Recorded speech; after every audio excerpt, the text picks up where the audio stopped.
Hello students, आज हम study करते हैं सॉल्वेंट सिस्टम के बारे में।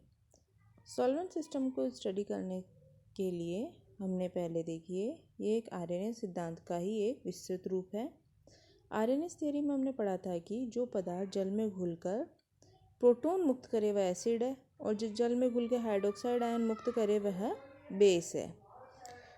सामान्य विलायक सिद्धांत जो है जिसकी हम स्टडी करने हैं उसके अनुसार कोई पदार्थ किसी विलायक में घुलकर विलायक के अगर धनायन मुक्त करे, नॉट प्रोटॉन, धनायन मुक्त करे, प्रोटॉन भी हो सकता है, तो वह आपका एसिड कहलाता है। और जो पदार्थ विलायक में घुलकर ऋणायन मुक्त करे वह क्षार कहलाता है। अब जैसे विलायक के धनायन और ऋणायनों के आपस में संयुक्त होकर विलायक अणु का बनना उदासीनीकरण क्रिया कहलाता है। जैसे यहाँ देखिए अमोनिया के 2 मॉलिक्यूल हैं, ये सॉल्यूशन में आपके अमोनियम आयन और एमाइड आयन देते हैं। अतः वे पदार्थ जो द्रव अमोनिया में अमोनियम आयन मुक्त करें वह तो एसिड कहलाएंगे, जबकि वे पदार्थ जो द्रव अमोनिया में एमाइड आयन मुक्त करें वह क्षार कहलाते हैं। और अमोनियम आयन का एमाइड आयनों के साथ संयुक्त होकर अमोनिया बनने की क्रिया आपके उदासीनीकरण अभिक्रिया कहलाती है। इसी प्रकार द्रव N2O4 विलायक में नाइट्रोसिल आयन मुक्त करने वाले पदार्थ अम्ल और नाइट्रेट आयन मुक्त करने वाले पदार्थ क्षार कहलाते हैं और दोनों का योग से सॉल्ट बनने की क्रिया को हम उदासीनीकरण अभिक्रिया कहलाते हैं। अतः इससे क्लियर है कि जो धनायन स्पीशी को मुक्त करे वह तो आपका एसिड और जो ऋणायन स्पीशी को मुक्त करे वह बेस कहलाता है। विलायकों के समायनन व विषमायनन प्रभाव। समायनन प्रभाव यदि प्रोटोनीकृत डाई नाइट्रोजन को गैसीय जल के साथ मिश्रित किया जाए जिसमें वाटर के एकल अणु विद्यमान हो तो यह अभिक्रिया किस तरह से होगी? नाइट्रोजन गैस रिलीज हो गई और प्रोटोनियम आयन मुक्त हो गया। यहाँ जल का पीए यानी एसिडिक वैल्यू इस बात पर निर्भर करती है कि प्रोटॉन का स्थानांतरण हो रहा है या नहीं हो रहा है। और इसके विपरीत गैसीय जल के साथ हाइड्राइड आयनों को मिश्रित किया जाए तो आपके हाइड्रोजन गैस रिलीज होती है और हाइड्रोक्सिल आयन बनते हैं। और तीसरे प्रकार की स्थिति ऐसी होती है कि ये गैसीय जल में HCl गैस को अगर मिश्रित करते हैं तो आपके हाइड्रोनियम आयन और क्लोराइड आयन बनते हैं। यहाँ पर क्लोराइड आयन बनने की जो एफिनिटी है ज़्यादा है और वाटर मॉलिक्यूल की कम है। इसी प्रकार से प्रोटॉन बंधुता, प्रोटॉन एफिनिटी, यदि इससे कोई भी स्पीशी अगर प्रोटॉन स्थानांतरण की अभिक्रिया में तब भाग लेती है जब उसकी प्रोटॉन बंधुता का मान जल की प्रोटॉन बंधुता व हाइड्रोक्सिल आयन की प्रोटॉन बंधुता के बीच में हो।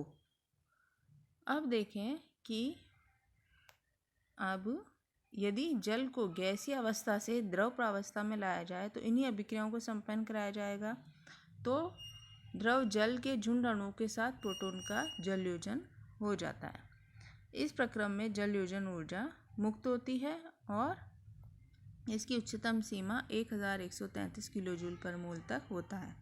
इसे द्रव जल की इफेक्टिव प्रोटॉन एफिनिटी कहा जाता है। इसी तरह से अगर हम हाइड्रोक्साइल आयन लेते हैं तो उसके प्रोटोनीकरण के लिए हम देखते हैं कि इस तरह से प्रोटॉन एफिनिटी जो है उसकी हाइड्रोक्साइल आयन की 1635 और लगभग इस तरह से होती है। उपयुक्त विवेचन से निष्कर्ष निकलता है कि जलीय विलयन में प्रभावी प्रोटॉन बंधुता के मानों की रेंज 1130 से 1188 के बीच में 58 किलोजूल पर मोल है और कोई स्पीशी जलीय विलयन में प्रोटॉन से अधिक अम्लीय अथवा हाइड्रोक्साइल से अधिक क्षारीय नहीं हो सकती। अतः जल में HCl, नाइट्रिक एसिड जैसे समस्त प्रबल अम्ल पूर्णतः वियोजित अवस्था में होते हैं और जल में सभी का आयनन समान होता है, अतः सभी की प्रबलता भी समान होती है। इस प्रभाव को समायनन प्रभाव कहते हैं और ऐसे विलायकों को समायनन विलायक कहा जाता है जिनमें कई अम्ल व क्षार समान रूप से आयनित हो जाते हैं, अर्थात जिनमें कोई अम्ल व क्षारों का लेवल समान हो जाए। मतलब ये सब जल में समान तरह से बिहेव करते हैं, इसलिए इन्हें समानन विलायक कहा जाता है। और इस स्थिति में अम्ल व क्षारों की प्रबलता का क्रम हम किस तरह से निकालेंगे? ऐसे अम्ल व क्षारों की प्रबलता ज्ञात करने के लिए किसी अम्ल या क्षार को विलायक के रूप में प्रयुक्त किया जाता है।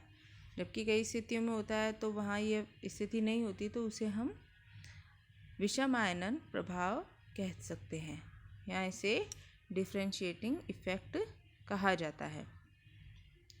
HCl जल में तो पूर्णतः वियोजित होने के कारण प्रबल अम्ल की तरह बिहेव करता है, लेकिन एसिटिक एसिड में यह दुर्बल अम्ल हो जाता है। तो इस तरह से इसका कारण मेन है कि इसका वाटर में तो पूर्णतः वियोजन होगा, जबकि दूसरे विलायकों में इसका वियोजन पूर्ण रूप से नहीं होगा। यह वियोजन के इस पर ही डिपेंड कर रही है। अतः एसिटिक एसिड में इन प्रबल अम्लों की सामर्थ्य को अगर हम ज्ञात करते हैं तो हमें किस तरह से मिलता है? परक्लोरिक सबसे ज़्यादा एसिडिक, सल्फ्यूरिक एसिड कम, फिर HCl और फिर नाइट्रिक एसिड।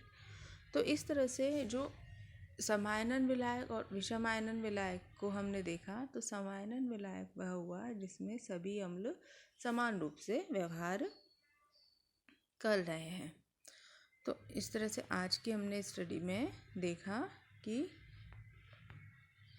अम्ल के समायनन और विषमायनन प्रभाव और साथ में general theory of solvent system को डिस्कस किया, और इसके आधार पर हम अम्लों की एसिडिटी का क्रम भी डिसाइड कर लेते हैं।